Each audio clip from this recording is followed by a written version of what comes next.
నంద్యాల జిల్లా డోన్పట్నంలో international Delhi public school పేరుతో విద్యార్థుల తల్లిదండ్రులను మోసం చేస్తూ అక్రమ అడ్మిషన్లకు చేస్తూ అక్రమాలకు పాల్పడుతున్న యాజమాన్యంపై సమగ్ర విచారణ జరిపి చట్టపరమైన చర్యలు తీసుకోవాలని ఎన్ఎస్వీఐ నంద్యాల జిల్లా ఉపాధ్యక్షులు తెలుగు విజయ్ కుమార్ డిమాండ్ చేశారు. ద్రోణాచలం పబ్లిక్ స్కూల్ యాజమాన్యానికి నేషనల్ ఢిల్లీ పబ్లిక్ స్కూల్ను కొలాబరేషన్ చేసుకోవడానికి విద్యాధికారులు అనుమతి ఇచ్చారని ప్రశ్నించారు. ఈ విషయాన్ని విద్యాధికారుల దృష్టికి తీసుకెళ్లినా ఎటువంటి ప్రయోజనం లేకుండా పోయిందన్నారు.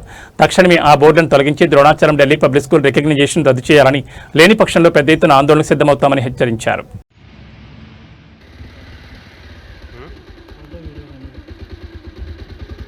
ఈరోజు డోన్లోని ప్రైవేట్ విద్యా సంస్థల్లో చాలా అవకతవకలు జరుగుతున్నాయి.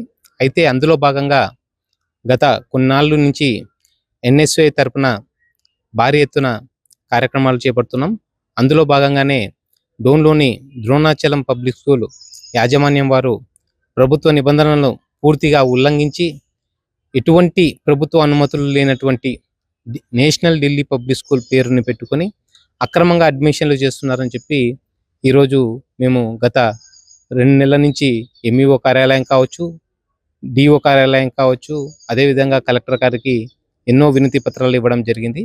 అయితే ఈరోజు కలెక్టర్ గారి ఆదేశాలు వచ్చినప్పటికీ ఇక్కడ ఉన్నటువంటి డోన్లో ఉన్నటువంటి విద్యాధికారులు మాత్రం పెడచోన పెట్టి, కలెక్టర్ గారి ఆదేశాలను కూడా పెడచోన పెట్టి కేవలం వారికి నచ్చిన విధంగా ఆ స్కూల్ నడిచే విధంగా వీళ్ళు ప్రవర్తించడం ఎంత మాత్రం కరెక్ట్ కాదని చెప్పి మేము తెలియజేస్తున్నాం. అయితే ఎందుకు ఈ విధంగా మండల విద్యాధికారులు, జిల్లా విద్యాధికారులు ద్రోణాచలం యాజమానికి కొమ్ము కాస్తున్నారో మాకు అర్థం కావడం లేదు. అయితే ఈరోజు కేవలం వారి స్వార్థాల కోసం ఎంతోమంది తల్లిదండ్రులకు, వారి విద్యార్థులకు భవిష్యత్తును ప్రమాదంలో నెట్టివేసే పరిస్థితిలో ఈరోజు ఢిల్లీ పబ్లిక్ స్కూల్ యాజమాన్యం, ద్రోణాచలం పబ్లిక్ స్కూల్ యాజమాన్యం వ్యవహరిస్తుంది. అయితే వాటిని ఏమాత్రము పట్టించుకోకుండా, ఇంత అవినీతి జరుగుతున్నా పట్టించుకోకుండా వాళ్ళు ఇష్టానుసారం నడుస్తున్నప్పటికీ ఆడ వాళ్ళు ఇష్టానుసారం బోర్డులు రాపించుకొని వాళ్ళు వ్యవహరిస్తున్న డోన్ ఎంఈఓ గారు, మన ఇక్కడ ఉన్నటువంటి డిప్యూటీ డిఓ గారు ఏ విధంగా స్పందన లేదు. అయితే కేవలం వాళ్ళకి నోటీసులు ఇచ్చాం, వాళ్ళని అడుగుతున్నాం అని చెప్తున్నారే తప్ప ఆడ స్కూల్ కాటికి పోయి ఆడ ఏం జరుగుతుందని తెలుసుకునే పాపాన పోలేదు. అయితే ఈరోజు మేము ఎన్ఎస్వీగా ఒకటే డిమాండ్ చేస్తున్నాం, మీరు గవర్నమెంట్ అధికారులా లేకపోతే Delhi public school, Drona public స్కూల్లో పనిచేసే ఒక కార్మికుల, మీరు కేవలం వారి కింద పనిచేస్తున్నారా అని చెప్పి మేము ప్రశ్నిస్తున్నాం. మీరు ఇప్పటికైనా అధికారులు కళ్ళు తెరిచి మీ సీట్లకి వేసుకున్న పేవికాలను తీసి మీరు సీట్ల నుంచి బయటకు వచ్చి ఆ స్కూళ్ళ కాడ ఏం జరుగుతుంది, వాళ్ళు ఎవరి మీద అడ్మిషన్లు చేస్తున్నారు, వాళ్ళ ఫ్యాకల్టీ ఏమి, వాళ్ళకి స్టేట్ సిలబస్ సంబంధించిన పర్మిషన్లు ఉన్నాయా, సెంట్రల్ సిలబస్కి సంబంధించిన పర్మిషన్లు ఉన్నాయా, ఒకటే చోట స్టేట్ సిలబస్, సెంట్రల్ సిలబస్ అనేది ఎలా నిర్వహిస్తారు. వాళ్ళు ఈరోజు బోర్డు రాయించారు, Dronachalam public school collaboration with international public school అని. అయితే ద్రోణాచలం పబ్లిక్ స్కూల్ అనేది స్టేట్ బోర్డుకి సంబంధించినది, ఇంటర్నేషనల్ ఢిల్లీ పబ్లిక్ స్కూల్ అనేది సెంట్రల్ బోర్డుకి సంబంధించినది అయినప్పటికీ ఒకటే క్యాంపస్లో రెండు లేకోకుండా ఉండాల్సిన పరిస్థితి ఉంది.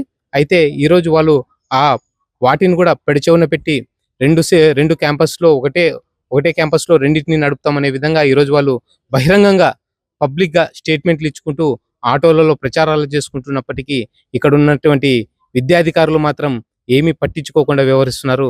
దీన్ని మేము చాలా ఖండిస్తున్నాం. అయితే వారికి ద్రోణాచలం ఢిల్లీ పబ్లిక్ స్కూల్ వారికి కూడా మరో హెచ్చరిస్తున్నాం, మీరు తప్పుడు ప్రచారాలు చేస్తున్నారు. అదేవిధంగా ఎన్ఎస్యుఐ అనేది ఒక విద్యార్థి సంస్థ, అది విద్యార్థుల కోసం పోరాడుతుంది తప్ప మీలాంటి కార్పొరేట్ సంస్థలకు కాదని చెప్పి మీకు తెలియజేస్తున్నాం. అయితే మీరు ఎన్ఎస్యుఐ సపోర్ట్ చేస్తుందని చెప్పారు, అది మేము పూర్తిగా వ్యతిరేకిస్తున్నాం. దీని మీద మీ మీద చట్టపరమైన చర్యలు తీసుకునే కూడా మేము సిద్ధమవుతున్నాం. మీకు ఇదే మరో చెప్తున్నాం, మీరు మా సంఘాల పేర్లు వాడుకొని తర్వాత మాకు అన్ని పర్మిషన్లు ఉన్నాయని అబద్ధాలు చెప్తే మాత్రం ఖచ్చితంగా మీ మీద చట్టపరమైన చర్యలు తీసుకునే విధంగా మేము ముందుకు పోతామని చెప్పి హెచ్చరిస్తున్నాం. నా పేరు తెలుగు విజయ్ కుమార్, ఎన్ఎస్వై నంద్యాల జిల్లా ఉపాధ్యక్షులు.